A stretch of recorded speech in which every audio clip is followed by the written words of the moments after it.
Göz kibar unge güzel yüzler süyük.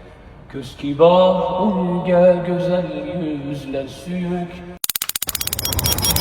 Sen yaratgan alemu insan güzel. Sen yuborgan Mustafa Kur'an güzel. Sen buyurgan her amel iman güzel. Ruhlar içre süngenin vicdan güzel. Bu güzellikler cemalinden senin. Bu güzellikler cemalinden senin. Her işin, her sözü ahkamin büyük. Hem cezayin hem de inamin büyük.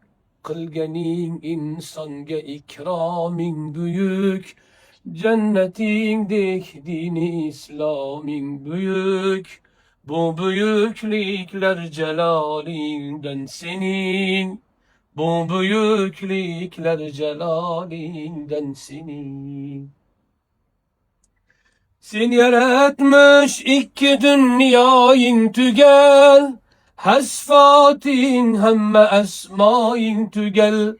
Berçemen leylerde imlayın tügel. Dilleri içre çekken imzayın tügel.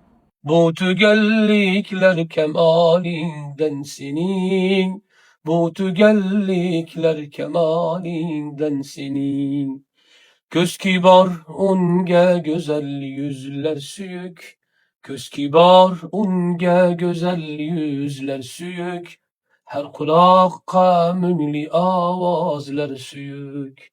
Berçe dillerge şirin sözler süyük. Cange işku hecru efruzler süyük. Bu süyüklikler visalinden senin.